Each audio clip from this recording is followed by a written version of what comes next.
Good afternoon now. It's good to be here with my colleague Adrian Dix and Dr. Bonnie Henry here on the traditional territory of the Squamish, Musqueam and Tsleil-Waututh First Nations. I want to begin by advising all British Columbians that we have been leading the way with respect to containment and processes in place to protect citizens and communities against COVID-19. We've been world leaders, in fact, in terms of the work that we've been doing here since we first responded to the threat back in January. We put in place emergency protocols at that time.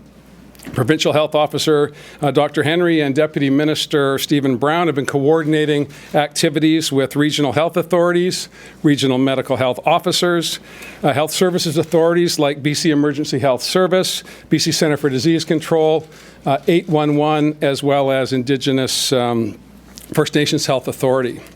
And that coordination has been able to deliver timely updates, as you are all aware, regularly advising British Columbians of the state of play in terms of cases, in terms of testing, in terms of actions being taken by the government. Right out of the gate, the BC Centre for Disease Control developed an independent test for COVID-19, making sure that we could more rapidly assess risk, rapidly assess outbreak, because we didn't have to send our samples to a national lab. And since January, we have tested 2,803 samples involving 2,008 individuals. By the end of next week, we will have 4 additional labs able to test for COVID-19, as well as, in the coming month, additional machines so we can continue to increase the testing available to British Columbians. You will know that until recently, British Columbia had tested more samples than the entire United States. Of course, the rest of the hemisphere is catching up with us, but I'm very, very proud of the work that Dr. Henry, Stephen Brown, and of course Minister Dix have been doing to ensure that British Columbians can have every confidence that everything we can do is being done. And we're going to continue to increase testing capacity as we see an increase potentially of the outbreak making its way to British Columbia. But our response has been robust, and I want all citizens to be comfortable and confident with that.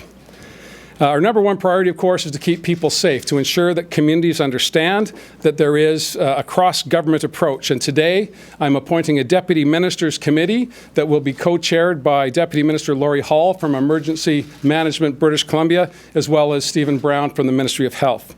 This Deputy Ministers Committee will guide a whole government approach to this pandemic and ensure that we are as prepared as we can possibly be.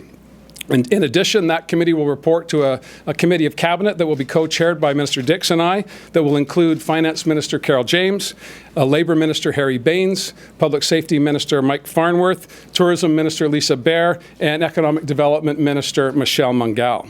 And I want to, at this point, thank every healthcare practitioner, every nurse, every doctor, every care aide, every health sciences professional for the extraordinary work they've been doing to ensure that British Columbians can have confidence in our public institutions when it comes to addressing this issue.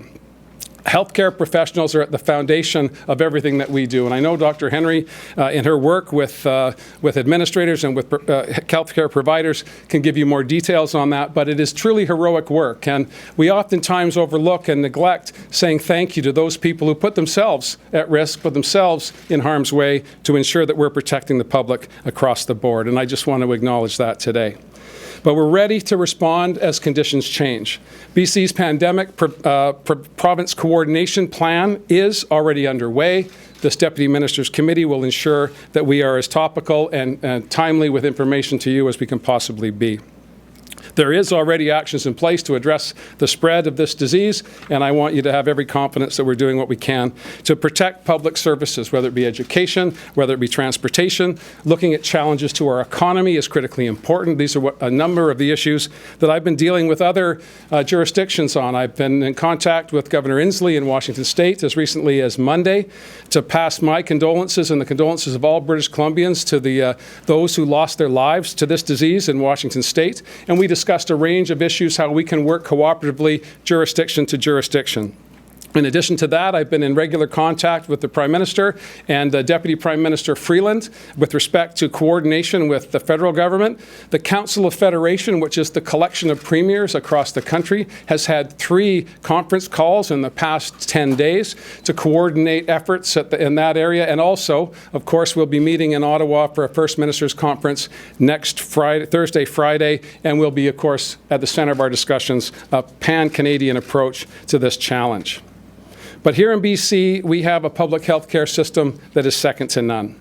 Dr. Henry, our provincial health officer, has experience fighting epidemics nationally and internationally. She was, of course, in Toronto in 2003 with the SARS outbreak, and in 2009, played a key role with the H1N1 outbreak. Dr. Henry and the experts of the Centre for Disease Control are extraordinary individuals, and they've been doing excellent work to give comfort and confidence to British Columbians that we're doing everything that we can to protect their health, their well-being, and, of course, ensuring that there's a seamless transition if there's a need when the outbreak, should it occur, gets worse than it is already. 21 cases, as Minister Dix and Dr. Henry have advised you, 4 in recovery, only 1 currently in an ICU here in British Columbia.